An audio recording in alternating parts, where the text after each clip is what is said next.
Assalamualaikum warahmatullahi wabarakatuh. Bismillahirrahmanirrahim. Alhamdulillahi rabbil alamin. Wassalatu wassalamu ala asyrafil anbiya wal mursalin wa ala alihi wa sahbihi ajma'in, amma ba'du. Jamaah sekalian, marilah kita buka pengajian kita pada pagi hari ini seperti biasanya dengan membacakan suratul Fatihah. Semoga dengan keberkahan bacaan Ummul Quran ini kita niatkan yang pertama kali untuk diri kita masing-masing. Semoga Allah Subhanahu wa Ta'ala senantiasa mencurahkan rahmat, taufik dan hidayahnya kepada kita semua. Kita dijadikan oleh Allah Subhanahu wa Ta'ala orang-orang yang mencintai ilmu dan semakin bertambah dan bermanfaat ilmu pengetahuan kita, orang-orang yang mencintai agama dan semakin baik keberagamaan kita kepada Allah Subhanahu wa Ta'ala. Dimudahkan semua urusan kita fid dunya wal akhirah. Niat yang kedua, kita niatkan bacaan suratul Fatihah ini untuk kedua orang tua beserta keluarga kita semua. Semoga mereka yang masih hidup diberikan oleh Allah Subhanahu wa Ta'ala kesehatan yang baik, kesembuhan dari segala penyakit, rezeki yang halal dan thayyibah, umur yang panjang dalam ketaatan kepada Allah Subhanahu wa Ta'ala, dimudahkan semua urusan mereka fid dunya wal akhirah. Untuk keluarga kita yang sudah meninggalkan kita semua, semoga Allah Subhanahu wa Ta'ala senantiasa melapangkan kehidupan mereka di alam kuburnya, mengampuni segala khilaf dan dosa mereka, serta menyatukan kita semua bersama mereka kelak di dalam surganya. Niat yang ketiga, kita niatkan bacaan suratul Fatihah ini untuk semua orang yang telah berjasa dan berbuat baik kepada kita semua. Semoga Allah Subhanahu wa Ta'ala senantiasa menerima amal ibadah mereka serta membalasnya dengan balasan yang berlipat ganda. Ala hadhihi niyyah wa ala kulli niyatin shalihah wa ila hadratin nabiyil mustafa Muhammadir Rasulillahi al-Fatihah. A'udzu billahi minasyaitonir rajim. Bismillahirrahmanirrahim. Alhamdulillahi rabbil alamin arrahmanir rahim maliki yaumiddin. Iyyaka na'budu wa iyyaka nasta'in. Ihdinas siratal mustaqim. Siratal ladzina an'amta 'alaihim ghairil maghdubi 'alaihim waladdallin. Amin. Jamaah sekalian, pengajian kita pada pagi hari ini tentu masih meneruskan pembacaan kitab Hikam. Pada pengajian yang lalu kita sudah sampai pada hikmah yang ke-32. Hikmah itu yang berbunyi, tasyawufuka ila ma batana fika minal uyubi khairun min tasyawufika ila ma hujiba anka minal uyubi. Keinginan kita, keinginan setiap orang untuk mengetahui kekurangan hatinya itu, aib-aib yang tersembunyi di dalam hati. Keinginan kita untuk tahu misteri kekurangan kita di dalam hati itu jauh lebih baik daripada keinginan kita untuk mengetahui hal-hal gaib yang tidak mungkin kita capai. Di pengajian yang lalu saya bercerita tentang yang namanya dalam tradisi tasawuf itu at-takhliyah pakai kha dan at-tahliyah pakai ha. Tahliyah dengan kho itu artinya mengosongkan. Mengosongkan jiwa dan raga kita dari sifat-sifat yang tidak terpuji untuk kemudian ditahliyah, dipermanis, dihiasi oleh sifat-sifat yang baik. Maka kemarin itu dicontohkan, kalau saya berusaha mati-matian untuk tahu sifat buruk saya, itu jauh lebih baik daripada saya mati-matian zikir misalnya, mengamalkan wirid tertentu untuk kemudian saya punya karomah, kayak bisa terbang, bisa baca sifat orang. Kita ini kan kadang-kadang menafsirkan keistimewaan orang tuh kadang-kadang begitu. Orang tuh kalau dikasih wirid, itu sering saya katakan di pengajian yang lalu, itu sering tanya khasiatnya apa. Kalau saya baca sholawat ini 10 kali, kira-kira suami saya itu takluk enggak dengan saya? Kalau saya mengamalkan sholat duha ini 1 bulan, kira-kira gaji saya naik apa enggak? Kita kan sering mengamalkan satu amalan apapun, itu berkaitan dengan apa itu? Khasiatnya. Maka sering kita bilang, kalau saya mengamalkan sholawat, kemudian saya kaya, itu dikatakan mujarab doa ini.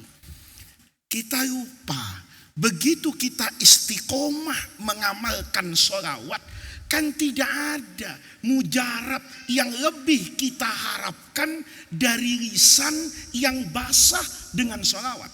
Orang bilang, kalau saya Pak, bangun subuh, istiqomah ke masjid, kira-kira dapat apa? Nah, yang seperti ini, daripada Anda sibukkan, kalau saya wirid ini bisa terbang, bisa menghilang, bisa ngajar di satu waktu di 3 masjid, manfaatnya apa?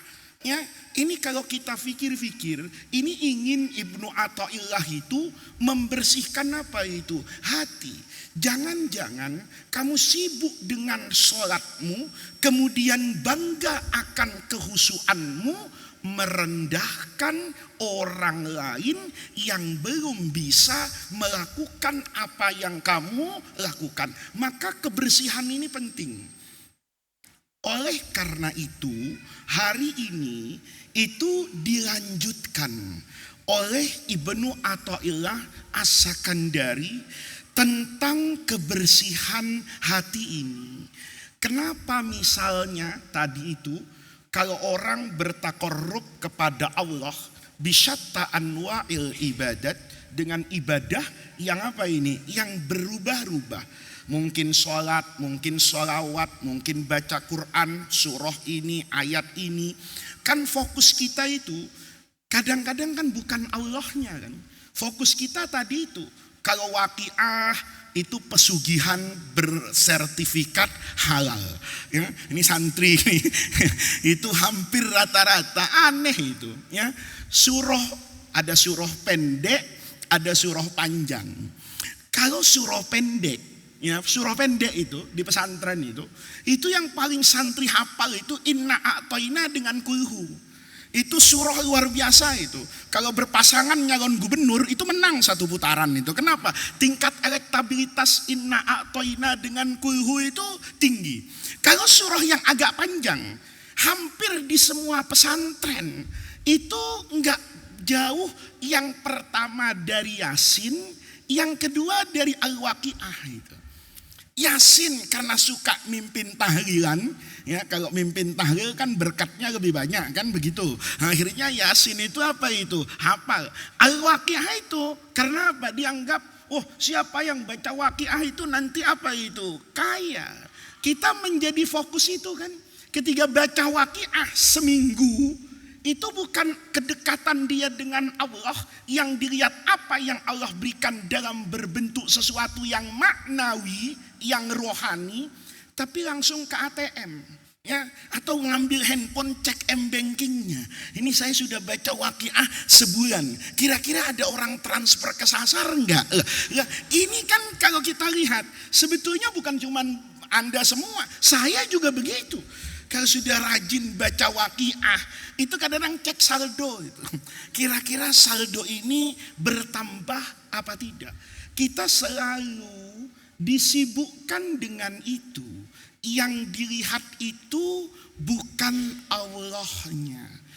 Padahal kalau pakai logika cinta, kita semua pernah muda dan pernah jatuh cinta. Yang paling mudah untuk dijadikan tamsil itu kan laki-laki dengan perempuan. Ketika dia berinteraksi atas nama cinta, itu kan yang dilihat bukan lagi sesuatu yang fisiklinya. Kalau Anda ya sedang jatuh cinta ya dengan pasangannya, itu kan semua yang ada di rumah tangga itu menjadi indah karena pasangannya.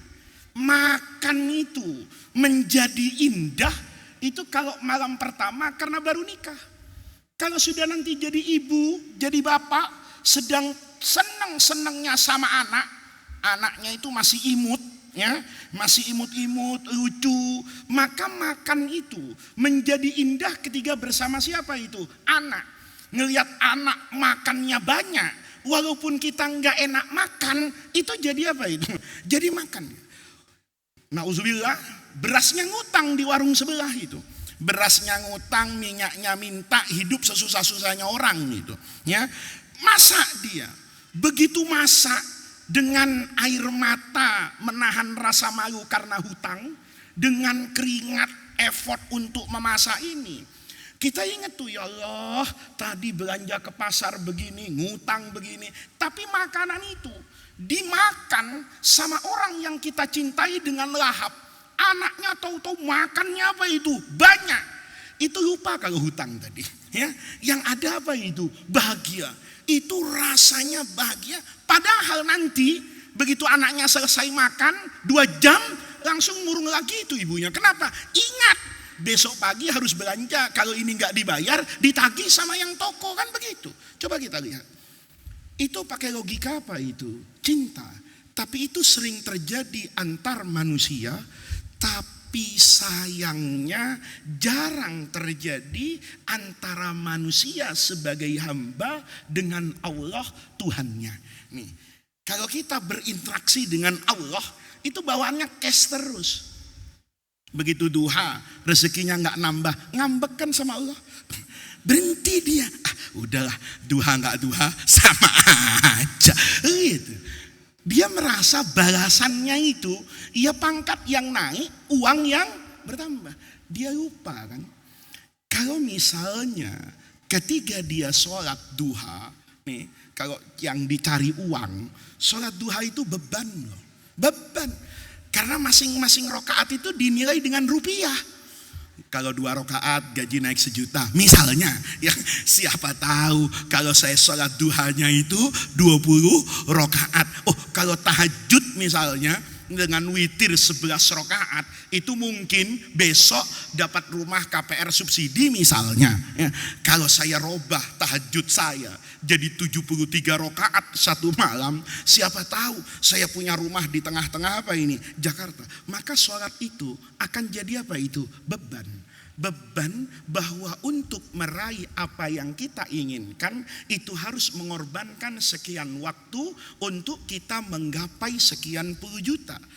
Tapi seandainya yang dilihat itu Allah, bahwa ketika saya sholat itu adalah pertemuan saya dengan Tuhan yang maha pengasih, yang maha penyayang. Saya bertemu dengan Tuhan yang maha penyabar. Sekian banyak dosa yang saya kerjakan itu tidak menghilangkan karunia Allah kepada saya. Hari ini saya tidak sholat subuh, tapi Allah tidak pernah melarang saya untuk menghirup oksigen yang Allah berikan kepada semua manusia. Hari ini awan ada di atas bumi, maka dia akan menaungi siapapun yang ada di bawahnya. Tanpa Allah katakan sama awan, itu gak usah dikasih teduhan awan, biar kepanasan. Kenapa? Tadi subuh gak sholat, gak ada. Kalau kita merasa seperti itu, maka sholat kita pun nanti, puasa kita itu akan terasa apa itu? Indah. Karena yang dilihat itu siapa itu? Allah. Ketika seperti itu, hidup itu enteng aja. Ya, kayak dulu waktu jatuh cinta, itu ketika bela-belain kepentingan orang yang kita cintai, mungkin kita dinistakan sama teman kita. Misalnya nih, ya, di pondok dulu misalnya, pacarnya di rumah. Kata pacarnya, saya ulang tahun, izin sama Kiswul Aman, nggak dikasih izin. Kan tidak sedikit yang kabur dari pesantren demi pacar. Kabur dia itu, kabur nggak izin. Tahu resikonya itu rambut hilang di Darul Rahman. Begitu besok botak, kan dicela sama temennya. Timbang dipanggil pacar aja sampai rambut botak, dimaki-maki. Tapi dia nggak pernah merasa rugi sedikit pun, karena dia pikir itu ndak ada urusan. Apa harganya rambut dibanding kebahagiaan orang yang saya cintai? Coba kita bisa begitu sama pacar. Sama Allah kayaknya masih jauh, jauh. Ayo yang perempuan nih kan rata-rata pakai kalung, pakai gelang nih. Kalau saya minta untuk Allah kira-kira dikasih enggak? Terus saya edarin baskom ini, siapa yang beriman kepada Allah wal yaumil akhir, copot gelangnya. Saya rasa kalaupun dicopot, mungkin pengajian hikam akan enggak datang lagi. Kapok gua ngaji di situ. Apaan? Sekali ngaji gelang hilang. Kenapa? Ya kita itu seperti itu masih. Maka kita itu enggak mendapatkan apa itu? Kebahagiaan. Karena yang dilihat itu selalu apa itu? Bukan Allahnya. Maka hikmah yang ke-33 hari ini itu lanjutan yang kemarin. Lanjutan dalam rangka kebersihan apa itu? Hati. Apa kata Ibnu Athaillah? Al-haqqu laisa bimahjubin wa innamal mahjubu anta anin nazari ilaihi idlau hajabahu syai'un lasatarahu mahajabahu walau kana lahu satirun lakana hasiran liwujudihi wa kullu hasirin li syai'in fahuwa lahu qahirun wa huwal qahiru fauqa ibadihi. Ini saya baca pelan-pelan itu untuk menunjukkan kalau saya itu ngerti. Ya, ini kadang-kadang orang baca hikam itu ndak ada titiknya, ndak ada komanya. Kadang-kadang betul i'rabnya, ya harokat alamat i'rabnya itu betul. Tapi saya yakin yang baca ini ndak paham kata saya. Kenapa? Ndak ada komanya, ndak ada titiknya. Nah, kitab dulu itu ndak perlu titik, ndak perlu koma. Karena dulu orang semuanya ngaji. Ya, jadi jangan ngukur orang dulu itu dengan orang sekarang. Kan sering itu kalau ngaji Fathul Mu'in itu dikritik. Fathul Mu'in itu kok nggak ada apa komanya, nggak ada titiknya, nggak ada paragrafnya. Tiba-tiba wa illa fala, tiba-tiba naam apa? Nah, itu kenapa? Karena yang buat itu dia setelan pabriknya itu dibuat orang-orang yang mau apa itu belajar. Maka membaca dalam bahasa Arab itu kalau kemudian tanpa titik dan tanpa koma yang lahir dari pemahaman yang baca itu nggak ada indahnya itu. Tapi kalau dipakein yang baca itu paham, itu indah. Kayak ini, al-haqqu. Al-haqqu itu nama Allah. Allah itu dalam tradisi sufi itu lebih banyak disebut dengan al-haqqu. Allah itu kan bisa disebut dengan Ar-Rahman, dengan Rabbul Alamin, ya Ar-Rahim, Al-Malik, ya apa saja, ya. Tapi dalam tradisi tasawuf itu Allah itu lebih sering disebut dengan Al-Haqqu. Karena Allah itu yang maha benar. Kalau saya benar hari ini, nauzubillah, belum tentu minggu depan benar. Kayak kita nih, kalau lagi ngaji hikam gini kan benar semua. Oh hatinya pulang, pokoknya nanti pulang, mau sedekah, mau baca sholawat, mau macem-macem. Di mana? Di pengajian hikam.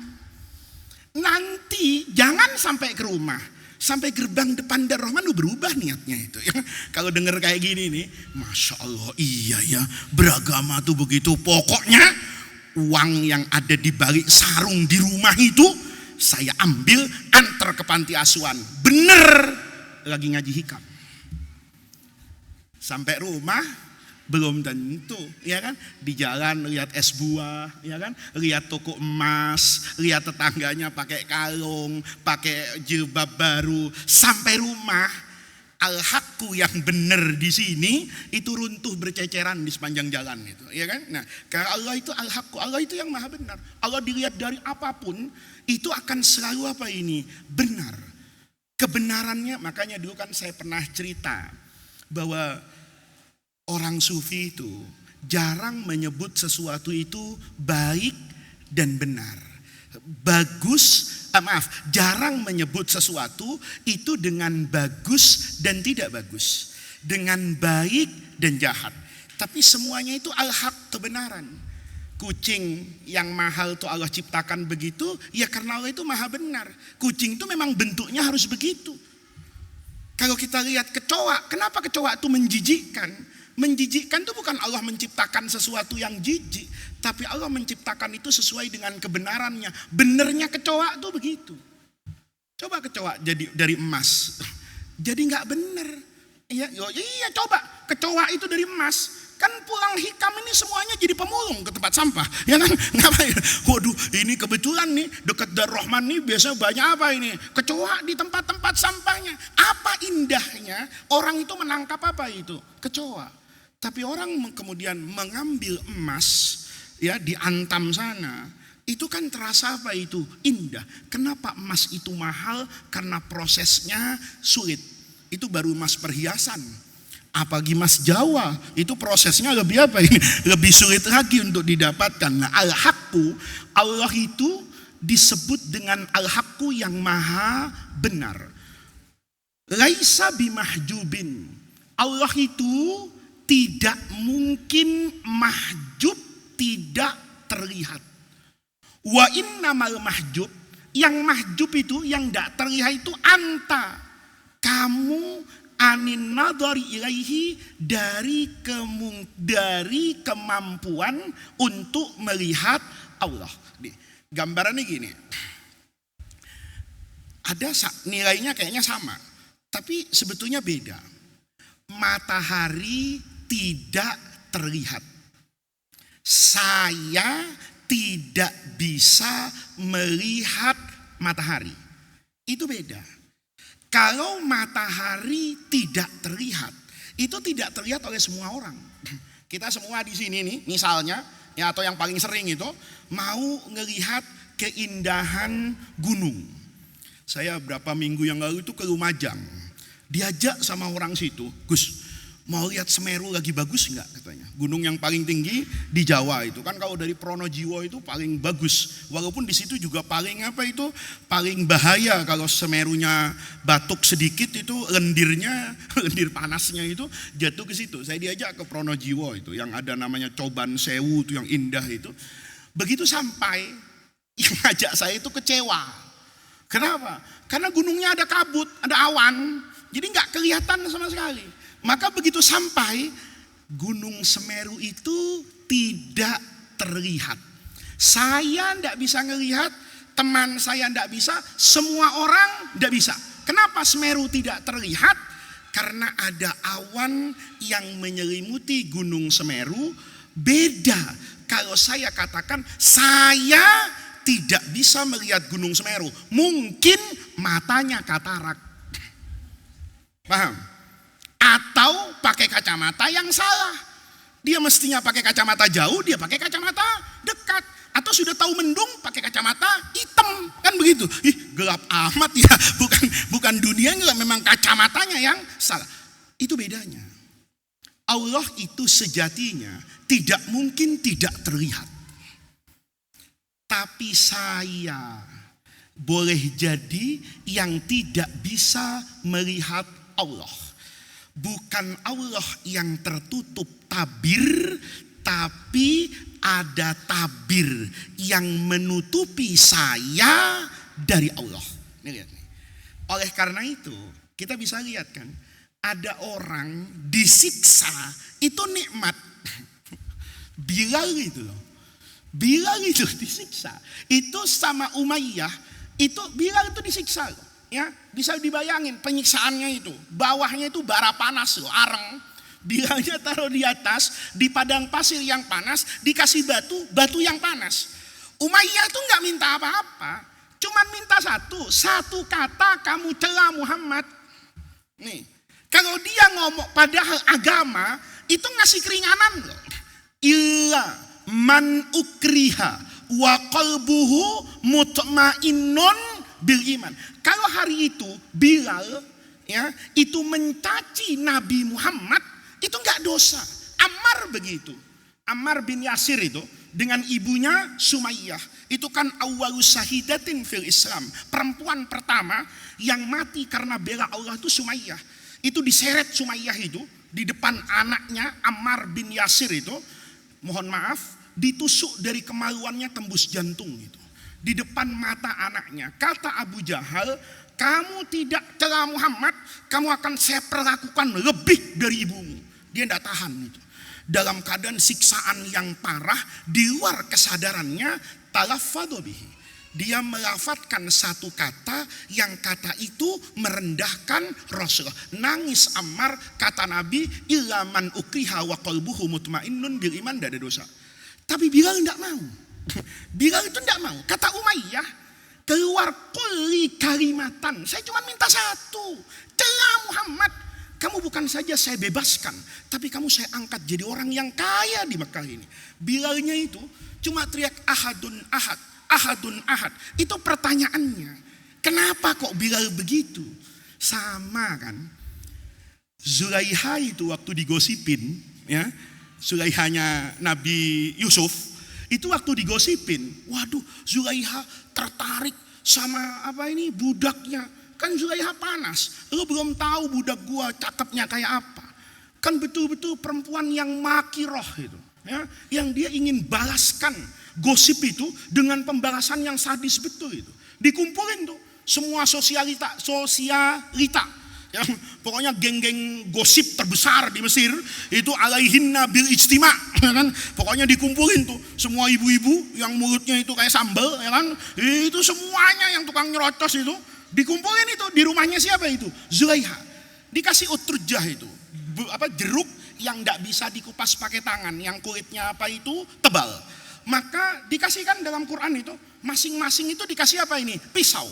Begitu semua sudah megang pisau, Zulaiha bilang sama Nabi Yusuf tuh, ukhruj anta, keluar. Nabi Yusuf tuh jalan di depan ibu-ibu itu. Itu ibu-ibu tanpa sadar yang dikupas tuh tangannya sendiri. Ya, itu nggak terasa itu. Itu darah. Zulaiha itu tersenyum puas betul. Ngelihat apa itu? Karpetnya itu basah dengan darah. Pakai cutter loh itu. Tajam betul diri situ. Itu selama Nabi Yusuf lewat, itu nggak ada yang sadar itu. Begitu Nabi Yusufnya masuk, semuanya tuh sampai Monas kedengeran itu. Kenapa? Waduh, perih betul itu. Bapak bisa tahu. Kita bisa bayangin tuh gantengnya kayak apa kan? Kalau yang hadir di sini yang wanita kan walaupun punya suami seganteng apa, masih bisa bedakan mana Avanza mana Mercy, ya. mana gula Jawa mana Silver Queen masih terasa itu. Tapi itu saking gantengnya, itu terhipnotis loh. Bayangin loh, diiris tuh nggak sadar. Kenapa? Karena ketampanannya nggak bisa. Bagaimana dengan Allah Dzul Jamal? Itu yang dilihat oleh siapa itu? Bilal. Jadi kalau ada orang bilang, wah ini tasawuf itu tidak masuk akal. Bukan tidak masuk akal. Akalmu memang yang tidak kemasukan hidayah. Iya. Ada bilang, apa bisa Pak? Orang tuh kalau ngelihat Allah, yang merasa Allah, terus begitu tuh bisa apa enggak? Lah saya tanya, kisah Nabi Yusuf itu bisa? Kita sendiri bisa melakukan kejahatan, nggak sadar. Begitu selesai baru sadar. Ayo, berapa banyak itu suami itu asalnya jujur, ya kan? Istri pertamanya juga jujur, tapi istri keduanya suka duit, ya kan? Dikomporin nih pejabat nih satu nih, ya asalnya adalah pejabat yang punya integritas yang luar biasa. Dia jaga amanah jabatannya, tapi selingkuhannya ini yang jadi masalah. Pelan-pelan nilai-nilai integritas moral itu merosot lepas satu-satu. Abang, itu kan yang di samping jabatannya sama abang. Coba lihat istrinya, itu gelangnya kayak peleknya Nmax. Bayangin, gelangnya kayak peleknya apa ini? Nmax. Saya bang, Masya Allah, cuma segram. Lihat, dari situ bujukan itu yang asalnya integritas itu terjaga, itu menjadi apa itu? Hilang. Karena atas nama cinta itu gak terasa. Walaupun dia tahu ini kejahatan, ini kesalahan, tapi dia gak rasa itu. Kenapa? Karena cinta. Coba lihat. Jadi kalau ada orang bilang, apa bisa Bilal kayak gitu? Loh, Zulaiha itu dengan para perempuan itu bisa. Maka tentu kalau yang dilihat itu Allah, itu laisa bimahjubin. Wa innama, akan tetapi al-mahjubu yang tidak bisa lihat itu anta anin nadhari ilaihi. Allah tuh nggak mungkin, kata Ibnu Athaillah, ini tambahannya, logikanya, lau hajabahu syai'un, kalau ada sesuatu yang mampu menutupi Allah, menghijab Allah, lasatarohu, maka makhluk tadi ini yang mampu menghalangi Allah dari hamba-hambanya, maka makhluk itu berarti punya kekuatan yasturu. Lihat nih, kan berarti Allah itu mahjub. Kalau Allah itu mahjub, berarti ada hajibnya. Mahjub itu isim maf'ul, hajib itu isim fa'il. Allah itu tidak mungkin dalam alam ini maf'ulun. Justru Allah lah yang fa'ilun. Kata Ibnu Athaillah, kalau ada yang bisa menutupi Allah, berarti ada kekuatan yang bisa menghijab Allah. Walau kana lahu satirun, seandainya Allah betul punya satir, pembatas, penutup, lakana hasiran. Berarti Allah itu punya keterbatasan karena dia dibatasi oleh sesuatu sehingga tidak terlihat wujudnya. Wa kullu hasirin li syai'in, dan sesuatu yang terbatas itu pasti dibatasi oleh kekuatan lain, sementara Allah di dalam Al-Qur'an menyatakan wa huwal qahiru fauqa ibadihi. Nah, di sini intinya, kalau mau hati kita itu bersih, maka kita harus selalu yang dilihat itu Allah. Nih, kita sujud misalnya, ya, kaki agak asam urat nih, ya, kaki agak asam urat, pinggang rada-rada encok, maka sujud itu akan terasa apa itu? Berat. Tapi seandainya kita kemudian mampu bersujud kepada Allah, begitu sujud kita bayangkan saat kita menyatakan subhana rabbiyal a'la wa bihamdihi, ya Allah, engkau yang maha tinggi. Karena engkau yang maha tinggi, maka saya meletakkan sesuatu yang paling tinggi dari diri saya itu pada kerendahan ta'ziman, karena saya ingin mengakui keagunganmu. Saat saya ngomong begitu, saya membayangkan Allah itu berkata kepada saya, laqad raditu anka ya Faiz. Faiz, saya ridho betul kamu jadi hamba saya. Faiz, betapa mengagumkan yang kamu kerjakan kepada saya. Saya, kata Allah, senang betul, ridho betul, saya akan kasih kamu rahmat. Kira-kira kalau kita bayangin kayak gitu, sujudnya bangun gak? Enggak. Kayaknya gak bangun. Kalau seandainya panggilan itu hayya 'alas shalah, kan sama tuh. Kalau yang manggil orang yang kita cintai, ya, atau kita punya kepentingan, kan banyak orang itu, ya. Kalau yang manggil punya kepentingannya ada, itu cepat-cepat. Coba lihat orang tahlilan itu, ya. Kalau yang mati orang kaya, tahlilan habis Isya, habis maghrib udah anteng duduk di depan depan rumahnya. Iya, bener nggak kira-kira?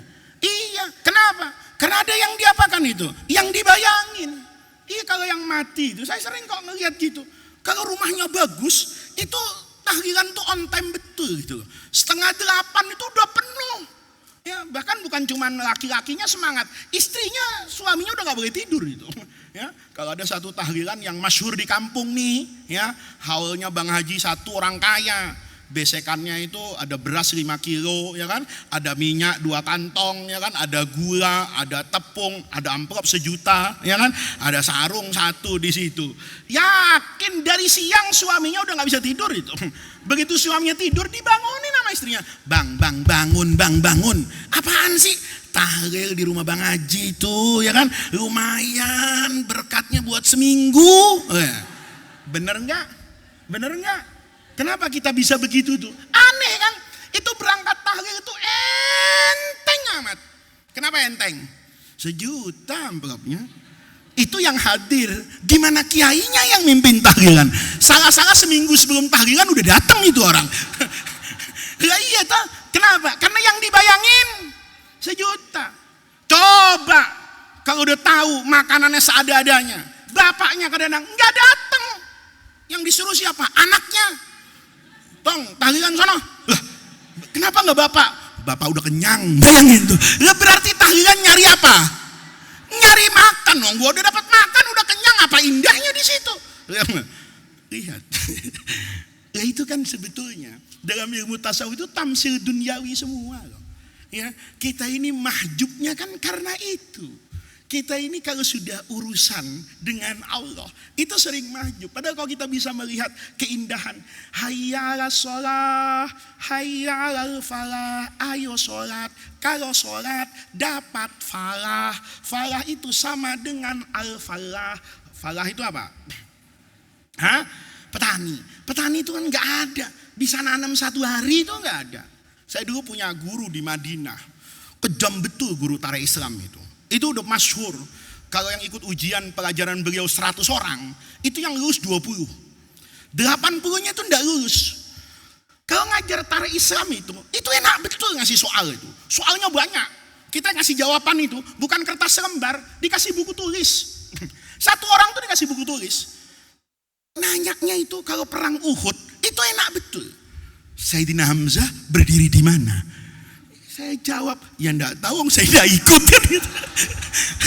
Itu anak Afrika itu dulu di Madinah itu sering jawabnya begitu. Ya, la alam dzalika ya syaihi gitu ya. Wa ana lastu hadiran fi dzalika fitil kaguswa. Saya itu guru saya itu terkenal kejamnya luar biasa. Pelajaran itu bukan pelajaran pokok. Pelajaran pokok kan fikih, usul fikih. Ini pelajaran itu tarikh Islam. Tapi banyak anak pinter itu enggak lolos di pelajaran tarikh Islam itu. Ngajar sekali lagi jadi murid beliau itu. Saya masih ingat betul. Malam hari terakhir ngajar itu senyum-senyum. Enggak pernah senyum seumur hidup itu. Enggak pernah, biar ada pelawak kayak apa, enggak senyum dia, ya. Enggak senyum. Satu ketika masuk kelas itu, akhir pelajaran itu senyum-senyum. Terus ngasih nomor telepon. Dulu kan belum ada handphone, belum ada pager, masih telepon rumah itu. Dikasih nomor telepon, ngomong ke kita, nanti kamu ya, kalau malam ujian ada kesulitan, ada yang enggak paham, telepon aja nomor ini katanya. Nanti kamu, baik amat ini. Kata orang-orang, nanya apa sih? Nanya apa aja boleh. Ya, pokoknya minggu depan kan ujian. Kalau ada masalah, telepon. Jam berapa? Dia bilang, saya 24 jam untuk kamu ada bisa dihubungi. Penasaran anak, ada teman saya itu anak Pantai Gading, Afrika itu. Nelpon beneran. Tahu-tahu Menteri Pertanian. Wazaratus Ziraah ahlan bikum katanya, ada yang bisa dibantu? Teman saya itu bilang, Wazaratus Ziraah, Menteri Pertanian katanya. Masa saya bilang kalah kali. Saya betul-betul itu, ya, modal apa itu dulu kan pakai telepon umum tuh di Madinah, di Mekah itu, kartu. Telepon saya. Betul. Wazaratus Ziraah ahlan bikum. Kok Menteri Pertanian? Kita jadi, kali kita salah nomor, tanya teman-teman, nomornya sama semuanya. Semua orang jadi tahu kalau itu Wazaratus Ziraah. Begitu masuk, Masya Allah, itu teman-teman udah siap itu. Udahlah mau kualat, kita maki-maki dosen ini, apa-apaan. Ya, tanya, itu nomor, bukan nomor rumah katanya. Kata saya, memang iya bukan nomor rumah saya. Kan saya nggak bilang itu nomor rumah saya. Kan bukan, saya nggak pernah bilang untuk saya yang jawab. Kalau kamu punya masalah, tanya gitu loh. Nah, iya tapi kok itu Menteri Pertanian? Nggak salah saya. Tanya sama Menteri Pertanian, ada nggak orang nanam pohon semalam itu bisa tumbuh tuh, ada nggak? Ya nggak ada. Kalau pohon tidak bisa ditanam dalam satu malam anak-anakku, apalagi ilmu. Tidak akan mendatangkan barokah. Orang yang belajar hanya di malam ujian, langsung diem sekelas itu. Diem tapi maki-maki juga gitu. Emang susah guru sih. Coba bukan guru kan gitu kan. Ya, tapi itu kan betul-betul kan nggak ada yang bisa ditanam dalam satu malam. Nah kita ini dalam bermuamalah dengan Allah Subhanahu wa ta'ala itu seharusnya seperti itu. Kayak al-falah itu kan. Al-falah itu kalau mau nanam itu kan rumit. Dia datang ke tanah, tanahnya itu diolah dulu loh. Kadang ada yang di atas, jadi di bawah nyewa kebo dulu, dibajak ya. Itu kan tanahnya diolah, diputar-putar. Habis diputar-putar ditaruh benih, nanti tumbuh-tumbuh lama betul. Kalau kita bayangkan, oh iya ya, saya jawab dulu panggilan Allah. Soal nanti bagaimana, itu namanya proses. Coba. Allah itu buat hidup itu indah. Semua ada takdirnya. Kita sering bilang, kenapa takdir itu gak dikasih tahu aja? Kan enak tuh kalau dikasih tahu ya. Nanti hidupnya nanti jadi orang kaya tanggal sekian, miskin lagi tanggal sekian, kaya lagi tanggal sekian. Kan enak itu kan, siap-siapnya ada gitu. Atau ini sehat sekian, nanti mati, sakit tanggal sekian ke sekian, nanti sembuh, habis itu ini tanggal sekian mati. Kan enak. Iya kan? Artinya kan toh takdir itu sudah tidak bisa diapakan itu. Dirubah kan paten itu. Kenapa nggak diumumkan sekalian gitu, dikasih tahu aja gitu. Itu kan kita, mau kita. Tapi kalau seperti itu, kita nggak akan melihat keindahan hidup. Takdir itu Allah tidak berikan kepada kita. Itu bukan untuk Allah, tapi untuk kita kan. Kita itu yang kemudian nanti bisa berbahagia menjalani proses kehidupan ini. Seandainya takdir dikasih tahu, hidup tuh nggak ada tangis dan nggak ada senyum. Kenapa? Sudah tahu. Tapi karena takdir itu disembunyikan, lihat maha indahnya Allah. Kalau yang kita lihat Allah, itu kita betul-betul menjalaninya itu dengan dengan penuh keindahan. Kan ada dulu guru saya bilang gini, kamu itu yang serius kalau hidup, banting tulang, nangis, gini-gini katanya. Cari ilmu sebanyak-banyaknya, kepala jadi kaki, kaki jadi kepala untuk ilmu katanya. Saya bilang, apa manfaatnya guru?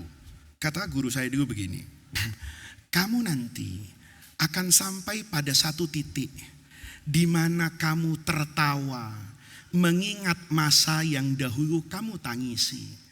Tapi jangan sampai kamu nanti menjalani fase hidup di mana kamu menangisi sesuatu yang dahulu membuat kamu tertawa.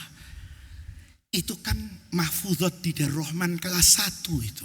Wa maladzatu illa ba'dat tabi. Anak santri itu kan tahu indahnya kangen tuh kan nama pesantren. Kalau nggak pesantren itu nggak ada rasa itu kangen. Kita tahu indahnya pertemuan itu karena berpisah. Ketemu tiap hari kan berantem. Coba kita dengan suami kita itu kan ngelihat itu aja. Ada kan keinginan dalam hati, bisa nggak ya tukar tambah? Iya, pasti ada, gitu loh. Tapi ketika dia berpisah, ada fase nih, nggak melihat, nggak ketemu, gini-gini, ngelihat kehidupan orang. Kadang-kadang kita kan ngambil kesimpulan, oh iya ya, hidup yang saya keluhkan itu ternyata kehidupan yang diimpikan oleh orang lain.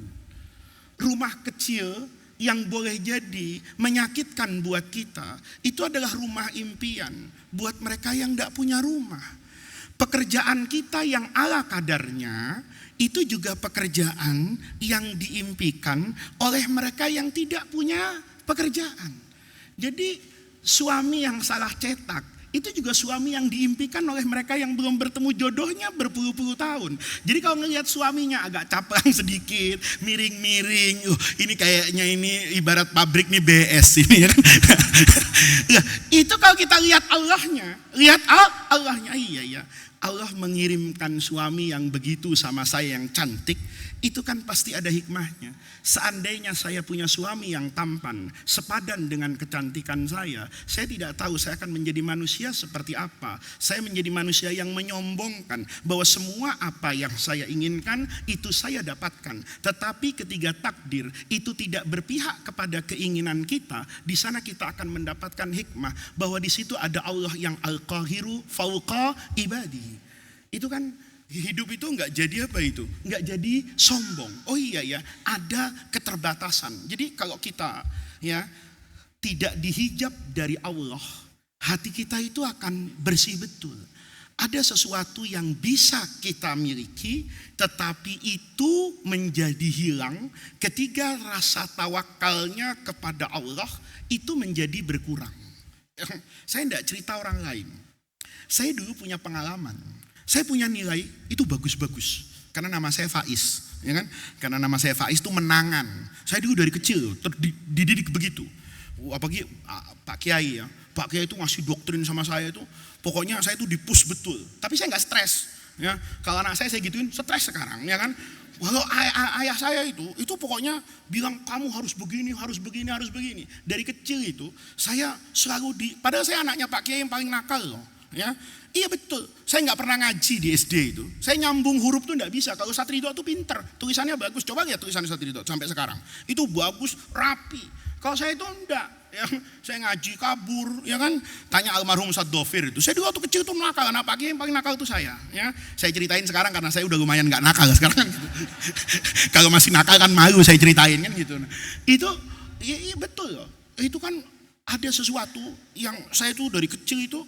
Ayah saya tuh cerita, kamu itu dulu saya kasih nama Faiz itu supaya menang, supaya jadi dari kecil saya itu dibegitu-begituin. Ya, saya dulu gantiin Pak Kiai itu masih umur 16 tahun loh. Ya, 16 tahun itu saya ceramah. Ya, mungkin ya angkatan-angkatan DR 12, angkatan 11 itu sering nemenin saya. Ya, saya ceramah di Tegalrejo, di Magelang itu, di kaki Gunung Merapi itu, di Tarekat itu. Itu saya masih kelas 6 di Darul Rahman. Ya. Badan saya besar tapi suaranya anak-anak, ya. Jadi kalau datang itu dianggap kiai besar, begitu ceramah orang kaget. Ini yang nyeramain kita anak-anak ini kata. Lah iya, jadi dipus kayak begitu. Jadi sedari awal saya itu hidup itu tidak punya proyeksi makbul, itu nggak ada dalam kamus hidup saya.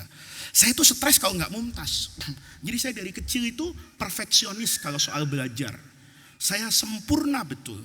Saya mabadi awaliyah itu, kan gitu kita yang di Darul Rahman, kelas 6, itu kan disuruh ngapalin mabadi. Yang nguji mesti Al-Maghfurah Kiai Ma'mun Mahbub, masih ingat? Ya, itu saya disuruh ngapal sama Kiai Ma'mun itu dari depan. Dari halamannya itu loh. Kan ujiannya Safahi, masih ingat kan di kelas 6 ujiannya kan bukan ujian tulis tuh, ujian apa? Lisan. Itu saya dikasih tahu sama Kiai Ma'mun tuh, kan ujiannya masih minggu depan. Kamu beda dengan yang lain. Apa? Saya bilang bedanya, semuanya hafalin. Karena beliau bilang begitu, semuanya saya hafalin. Dari mukaddimahnya itu saya hafalin, hafal betul saya. Tapi sampul depannya saya enggak hafal. Siapa yang mau ngapalin sampul depan buku? Ya saya enggak hafal. Dites sama Pak Ma'mun tuh dari belakang itu. Al-umuru bima qasidiha, masih ingat itu kan? Al-amru idza daqat tas'a wa minha hafal betul saya. Kata Pak Ma'mun, Allahumma lahu. Mukaddimahnya, hafal kata saya. Pak Ma'mun tuh nyangka saya nggak ngapal. Katanya ini ditanya ini bisa, ditanya ini apa. Mukaddimah, alhamdulillah, hafidtu. Masa kata Pak Ma'mun, hafal tes kata saya. Dites hafal betul saya. Kayak kurang kerjaan aja maghfurlah Pak Ma'mun itu. Ngambil kertas kosong sama bolpen. Ini kan ujian Safahi. Saya udah curiga. Kok ngambil kertas ya kata saya. Nyuruh temen itu, warakoh katanya, kertas katanya, kolam katanya. Diambil kolam itu sama kertas. Saya disuruh gambar sampul depan sama sampul belakang. Ya enggak bisa saya. Saya bisa mabadi awaliyahnya bisa saya. Tapi ini cetakan mana, tahun berapa, hukukut tobi'inya mahfuzo apa enggak kan enggak tahu saya. Itu dikeluarin sama Pak Ma'mun saya. Dikeluarin saya di ruang ujian. Ukhruj. Talam marotan ukhroh. Ya, nanti jam 12 kesini lagi. Subhanallah kata saya, timbang ngapalin sampul kata saya, kiamat saya. Keluar Saya ngapalin sampul betulan itu. Depannya apa, warnanya apa. Itu saya balas Ustadz Makmun itu. Saya masuk bawa spidol saya. Warna-warni itu loh. Saya bawa spidol, saya gambar. Kata Hafidh Quran, Hafidh tuh. Jarib. Tulis. Mabadi pakai spidol. Pak Mungat, saya bilang ini tulisannya. Ustadz katanya, mau saya warnai ini oranye di sini kata saya. Yang di sini telur asin. Nggak usah pulang katanya gitu. Itu saya dididik dari kecil itu gitu. Jadi saya itu kalau yang namanya ujian itu betul kata Pak Kiai. Pak Kiai itu kan sering bilang belajar itu bukan untuk ujian. Justru ujian itu untuk belajar. Saya itu kalau malam ujian sampai kuliah itu nggak pernah ngapalin, sudah hafal gitu loh. Jadi malam ujian biar di Mesir di mana itu saya udah hafal. Cuman saking banyaknya ilmu saya itu susah tidur kalau malam ujian. Gitu loh, susah tidur beneran susah tidur. Semua orang tahu. Saya kalau malam ujian tuh pakai obat tidur. Kalau nggak pakai obat tidur, saya tuh nggak bisa tidur.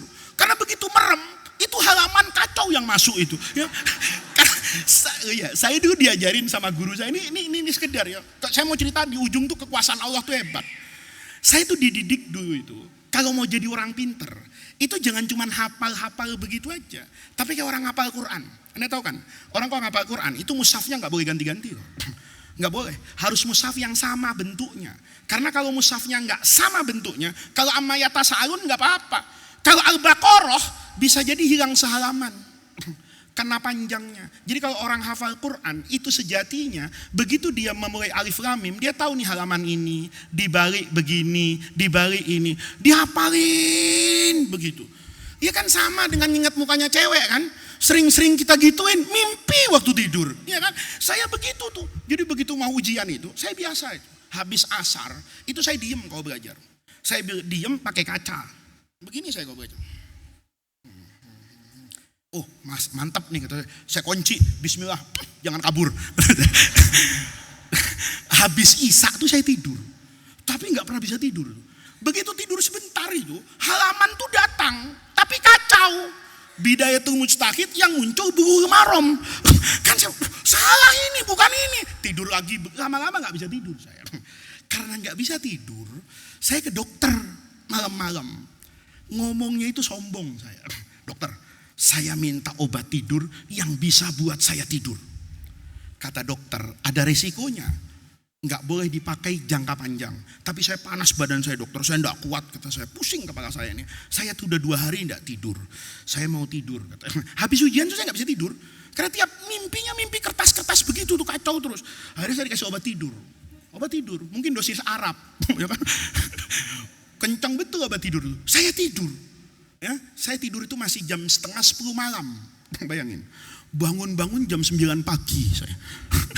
Betul-betul kaget. Kok sepi kampus kata saya ya. Apa saya mau tahajud? Begitu kok jam 9. Saya lari itu. Lari itu. Saya temuin tuh dekan Fakultas Syariah di Madinah tuh saya temuin. Saya bilang, Syekh demi Allah.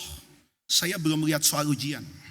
Kasih kesempatan saya ikut ujian 15 menit. Saya jawab 1 soal, saya lulus. Saya bilang gitu.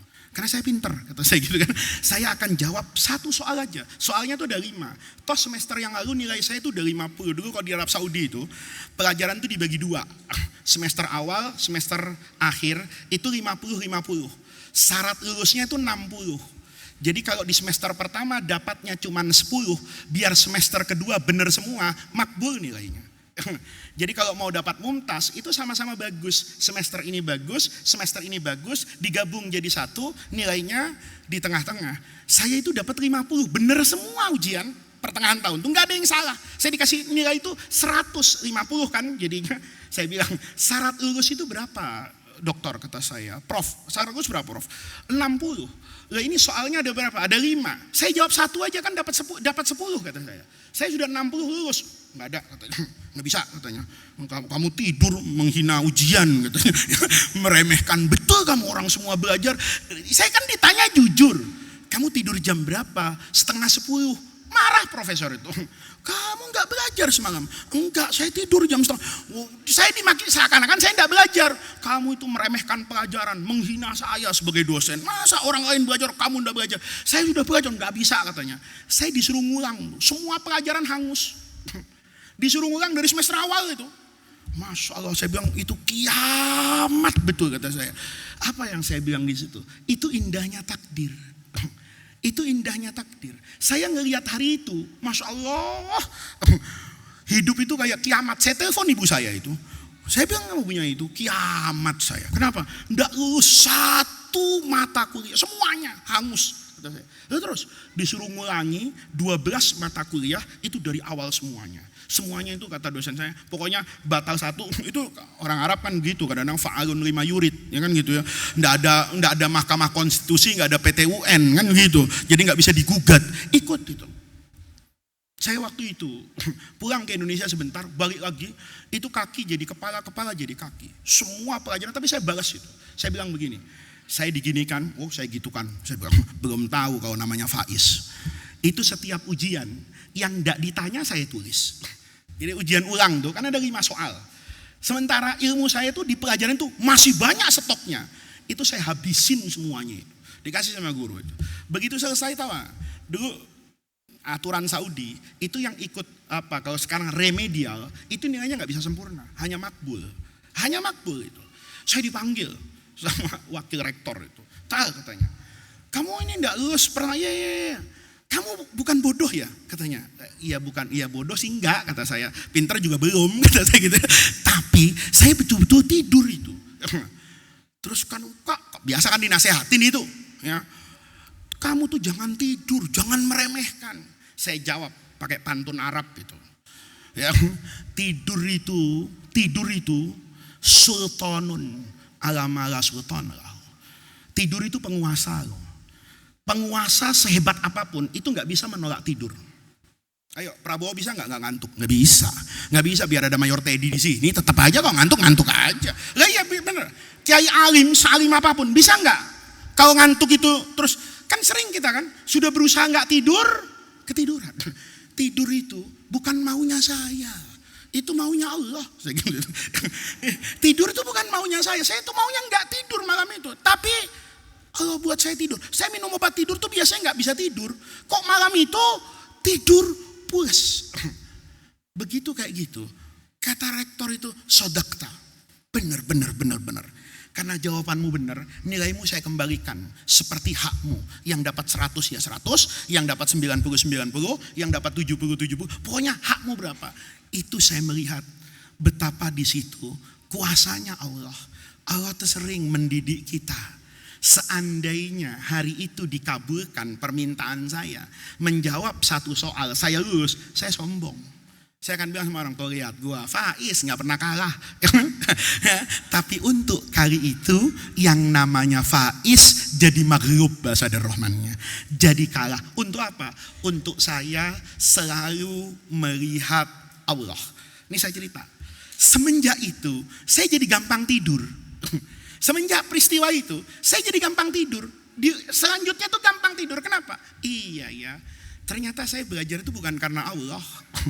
Karena gengsi, kepengen dapat nilai bagus, terbebani kalau tidak dapat nilai bagus. Sehingga target saya itu sebenarnya bukan ilmu, tapi perasaan tinggi hati di hadapan orang. Semenjak itu saya belajar aja. Bodoh deh. Saya sering ngaca lagi. Saya tuh kalau belajar pakai kaca. Saya tuh nggak bisa belajar tanpa kaca tuh nggak bisa. Ya. Tapi Anda beda nasib gitu loh. Nanti Anda ngaca malah nggak dapat ilmu, ya kan? Bersoal lagi. Saya dulu kalau belajar itu sampai sekarang itu harus ada kacanya. Saya baca buku tuh bisa pinter tuh kalau pakai kaca. Kaca besar, lampunya terang, saya ngaca. Itu saya sering baca nih. Baca itu ngomong saya. Kayaknya besok hari kehancuranmu. Kenapa? Nggak masuk ini pelajaran dihafal. Saya ngomong begitu. Itu yang tidak pernah saya lakukan dulu. Kalau saya dulu begitu, ini hari kehancuran, maka saya ambil kopi. Saya belajar, saya kebut pelajaran itu. Tapi hari itu saya sudah berusaha nih menghafal berkali-kali. Tapi kok selalu luput. Halaman ini lepas terus. Itu kalau kita lihat, yang dilihat itu Allah, itu menjadi indah. Saya mengatakan la haula wala quwata illa billah. Oh, otak saya ini nggak bisa ya Allah, sudah nggak bisa. Kalaupun besok ternyata saya harus kehilangan angka, bukankah saya selalu berkata raditu billahi rabba. Itu enteng. Anehnya besok itu balik. Kenapa? Tapi ini jangan dicoba-coba, ya. Yang berhak mencoba itu Allah, kita dicoba boleh. Tapi kita nggak boleh nguji Allah. Ya, ini penting nih. Jadi semua cerita itu kalau mau ditiru utuh. Kita kan enggak. Niru Abu Bakar sedekahnya. Abu Bakar pernah menginfakkan semua hartanya. Begitu pulang, gue mau infak semua harta gue biar kayak Abu Bakar. Oh, seminggu Abu gosok. Kenapa? Karena nggak lihat prosesnya, gitu loh. Ini cerita-cerita kayak gini, oh ya benar. Iya, dulu Nabi Isa itu di Ihya itu kan digoda sama iblis. Kata iblis, Isa, yang menghidupkan dan mematikan itu kan Allah. Oh iya, Allah yang menghidupkan dan yang mematikan. Kebetulan Nabi Isa itu ada di gunung. Kata iblis, kalau engkau yakin yang menghidupkan dan mematikan itu Allah, coba lempar dirimu ke dalam jurang. Nih, Nabi Isa itu suruh loncat ke jurang. Kata iblis nih, kalau Allah kuasa kan tidak mati. Kata Nabi Isa, hanya Allah yang boleh menguji hambanya, tapi hamba jangan nguji Allah. Ini kita sering nih mau nguji-nguji Allah nih, ya kan? Miskin rajin sedekah, ya kan? The power of sedekah. Itu nguji Allah itu. Mancing enggak boleh. Kalau sedekah aja. Nanti diganti atau enggak itu urusan Allah. Memang Allah janji ganti di dunia enggak. Yang Allah janjikan tuh sawaban fil jannah. Ini jangan kemudian nguji Allah. Avanza berapa? 300 juta. Gue sedekah 30 deh. Kenapa? Nanti kan Allah itu yudhaif liman yasha, keluar 30 jadi 300. Itu otak matematika itu, ya. Sama kayak teman saya dulu puasa Asyura separoh. Ini Arab nih, Arab bandel. Puasa Asyura separoh. Begitu duhur berbuka dia. Saya tanya, syaribtu? Syaribtu katanya. Antum sumtu nisfan nahar katanya. Kenapa? Takfini sittatu suhur gitu. Kan dia baca hadis tuh, kalau puasa Asyura 1 hari itu dosanya setahun diampuni.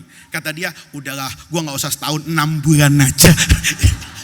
Saya bilang, Masya Allah, ini orang otaknya, kata saya. Lah ini kan namanya yang dilihat bukan siapa itu, Allah. Nah ini yang kayak gini nih. Semenjak itu saya belajar aja. Saya dalam hidup tuh begitu aja. Kenapa? Karena itu menjadi terasa indah. Karena yang dilihat itu apa itu? Allah. Allah kasih saya lulus, ada nikmat di situ. Allah kasih saya tidak lulus, ternyata ada apa itu? Ada nikmat. Nikmat menghafal, nikmat mengulang, dan begitu seterusnya. Maka pengajian hari ini intinya pada setiap peristiwa yang menimpa kita, pada setiap takdir yang Allah berikan kepada kita, kita harus melihat esensi ketuhanan di sana. Saat doa kita tidak dijawab oleh Allah, itu Allah ingin mengajarkan kepada kita kesabaran. Saat boleh jadi anak tercinta itu hilang dari kita, itu Allah ingin mengajarkan bahwa engkau boleh mencintai siapapun di dunia ini. Tapi sebesar apapun cintamu kepadanya, suka atau tidak suka, cepat atau lambat, yang kau cintai itu satu persatu akan meninggalkanmu. Kalau engkau tidak percaya adanya Allah, hatimu itu tetap selalu percaya adanya Allah. Kalau enggak percaya, nih, dulu ada, saya mumpung ingat itu, kata guru saya nih. Dulu di kelas tuh ngomong gini, di Mesir. Faiz, doa apa yang paling indah? Doa apa yang paling indah? Kan kita sering tuh minta sama guru kita, apa itu amalan. Doa apa guru, doa apa itu guru. Kata guru saya dulu, doa yang paling indah itu saat kita bersimpuh, merasakan kehadiran Allah, mengangkat kedua tangan, lisan kita tidak lagi bisa berbicara, hanya air mata yang mengekspresikan ketundukan dan kebutuhan kita kepada Allah. Itu adalah doa yang paling indah saat kita tidak lagi sanggup merangkai kata yang indah di hadapan Allah. Hanya air mata yang menetes menggambarkan penderitaan beban yang kita alami atau kebahagiaan dahsyat yang kita syukuri. Itu menunjukkan nurani kita itu percaya akan adanya Allah. Kita kalau berhadapan dengan orang kan butuh ngomong. Kamu tahu dari mana kalau saya haus, kalau saya tidak minta minum? Saya bilang ya, saya lapar, saya minta makan. Kita akan tahu kalau orang itu lapar, kan kau ngambil nasi. Kan kalau kita mampir ke warung, kalau orang mampir ke masjid kan gak disangka lapar. Oh ini orang soleh mau sholat, kan begitu. Begitu ke rumah makan, oh ini orang lapar. Ke rumah sakit, oh ini orang sakit. Kita kepada makhluk, itu kan harus mengekspresikan itu dalam tindakan yang nyata. Apakah itu qaulan ataukah itu fi'lan. Tapi kepada Allah, kadang-kadang kita itu gak sempat lagi untuk berdoa.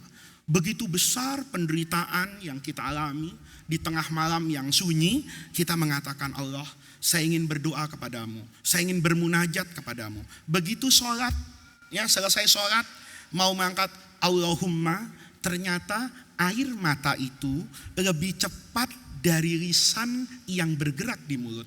Itu menunjukkan kepercayaan kita bahwa di sana ada Allah yang Maha Tahu. Tidak perlu saya beritahukan penderitaan saya, Allah itu sejatinya Maha Tahu.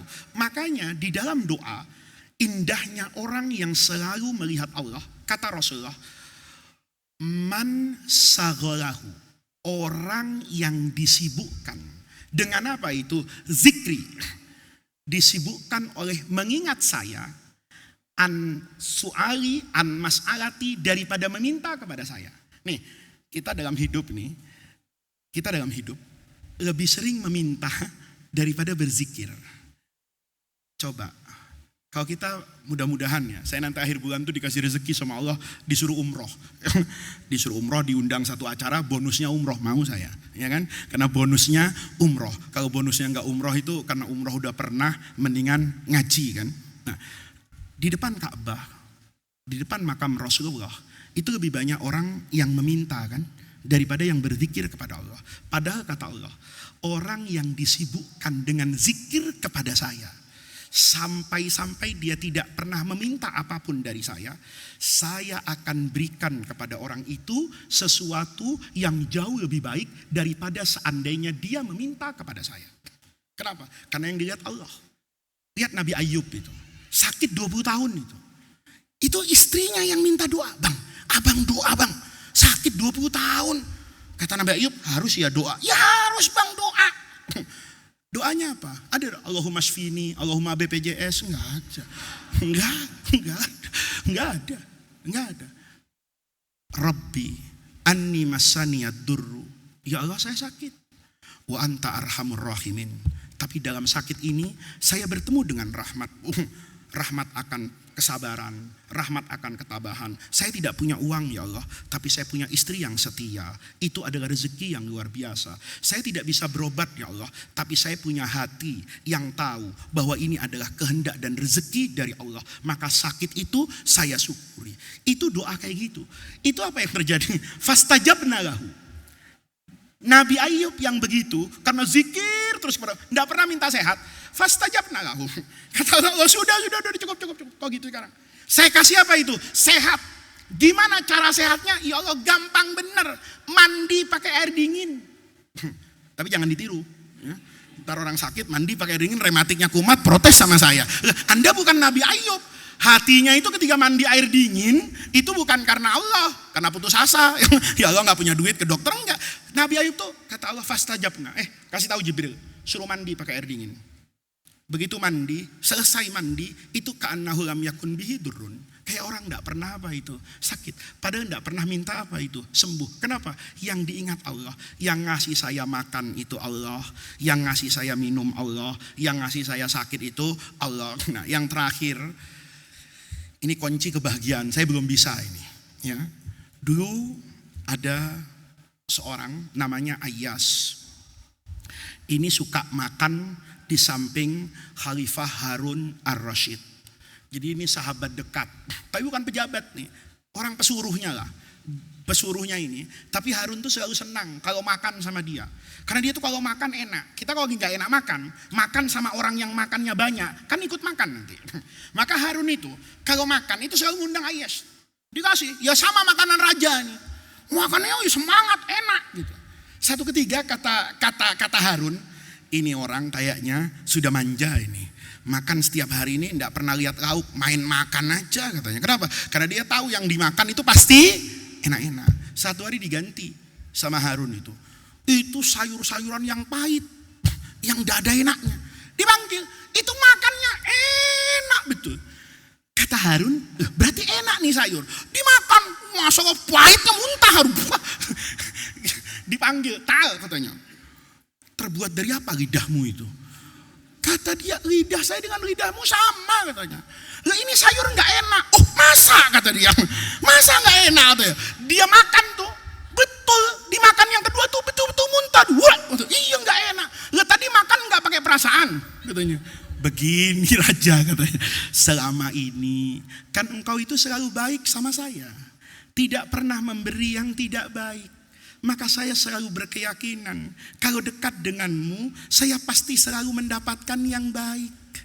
Bukankah Allah itu yang maha baik, tidak akan pernah memberi yang tidak baik. Nah ini kunci hidup nih. Ini saya bukan ngajarin ya, ngingetin diri saya sendiri ya. Ini cerita-cerita kayak gini nih kadang-kadang sulit untuk kita cerna, tapi ada yang nyata. Ini yang terakhir, ibu-ibu suka nih ya. Ada orang datang ke sufi besar Imam Junaid al-Baghdadi. Perempuan ini tashku ilaihi zaujaha. Dia ngaduin suaminya yang kawin lagi. Nih, suaminya kawin lagi, perempuannya itu pakai cadar, ketat gini. Guru, suami saya itu kawin lagi, guru. Terus kata Junaid tuh jawabannya obat generik. Ya kan enggak apa-apa. Suami itu punya istri 2, istri 3 itu enggak apa-apa. Kata istrinya, guru, boleh enggak saya membuka cadar di depan guru? Kata Junaid al-Baghdadi, kenapa? Supaya guru tahu, saya ini sejatinya adalah perempuan paling cantik di Baghdad ini. Kata Junaid al-Baghdadi, oh ya, kamu paling cantik? Iya, dibuka. Begitu dibuka, betulan cantik ini perempuan. Cantik sekali. Nanti dalam cerita itu selingkuhannya itu levelnya di bawah banget. Jadi istri pertamanya itu cantiknya luar biasa. Yang kedua ini kalau orang ketemu istighfarnya luar biasa ini sebenarnya. Tapi enggak tahu gimana bisa tergoda. Itu dibuka hijabnya itu. Begitu dibuka, itu Junaid al-Baghdadi itu pingsan. Pingsan, hilang kesadarannya itu. Muridnya salah paham. Masya Allah guru, gua pikir guru ini apa ini soleh, ternyata lihat cewek begitu kagak peka, pingsan. Karena pingsan mungkin dikasih fresh care gurunya itu, sadar bangun ini Junaid al-Baghdadi itu. Begitu dibangunkan kata muridnya, guru kenapa pingsan? Cantik bener ya guru. Ditempeleng muridnya, udah suudzon aja sama guru. Bukan begitu. Saya waktu perempuan cantik itu membuka wajah dan bercerita bahwa suaminya menikah lagi dengan perempuan yang levelnya jauh di bawah dia, saya teringat akan saya dengan Allah. Seandainya saya selalu melihat Allah yang maha baik, saya tidak akan pernah berpaling dari Allah. Tapi kita kadang-kadang berpaling dari Allah karena nasi padang yang menggiurkan. Bener kan? Bener kan? Ayo, yang laki-laki ini kalau istrinya cantik, bangun malam sama-sama bangun. Tahajud apa berhubungan suami istri? Saya tanya, berapa banyak orang yang niat tahajud digoda istrinya, jadi gak tahajud? Berapa banyak istri yang mau witiran gara-gara digoda suaminya, gak jadi witir? Nanti logikanya, ibadah kan bukan cuma sholat aja. Wa fi buti ahadikum sodaqoh. Orang kayak gitu semprot kepalanya pakai air, ya kan? Lihat. Ini semua kesimpulan yang ingin saya sampaikan itu. Karena disitulah sebetulnya keindahan hidup kita. Selalu bersyukur melihat yang lebih rendah dari kita. Selalu melihat bahwa apa yang Allah berikan, di balik itu selalu ada hikmahnya. Maka kita tidak akan pernah terhijab dari Allah. Tapi kalau kita selalu menuruti hawa nafsu kita, maka iradah keinginan kita, hawa nafsu kita, itu yang akan menjadi hijab. Kita tidak bisa melihat Allah yang maha baik. Mudah-mudahan Allah jadikan jam'ana hadza jam'an marhuma wa tafarruqana min ba'dihi tafarruqan ma'suma. Mudah-mudahan hadirnya kita di majlis yang baik ini menjadi tawassul dan wasilah kita semua untuk mendapatkan khairat dunya wal akhirah. Mudah-mudahan hari ini adalah tanggal 10 November, hari pahlawan. Mudah-mudahan Allah berikan kepada pahlawan-pahlawan bangsa ini maqamam mahmuda. Mudah-mudahan jasa baik mereka itu bisa kita balas dengan budi yang baik mengisi kemerdekaan ini. Mudah-mudahan kita semua, zuriyah kita, orang-orang yang kita cintai, orang-orang yang mencintai kita senantiasa dibersamai oleh Allah dalam ridho dan rahmatnya, dituntun oleh Allah untuk bertemu fil firdausil a'la. Rabbana atina min ladunka rahmah wa hayyi lana min amrina rasyada. Rabbana atina fid dunya hasanah wa fil akhirati hasanah wa qina adzabannar. Subhana rabbika rabbil izzati amma yasifun wa salamun alal mursalina walhamdulillahi rabbil alamin. Wallahu muwaffiq ila aqwamit thariq. Wassalamu alaikum warahmatullahi wabarakatuh.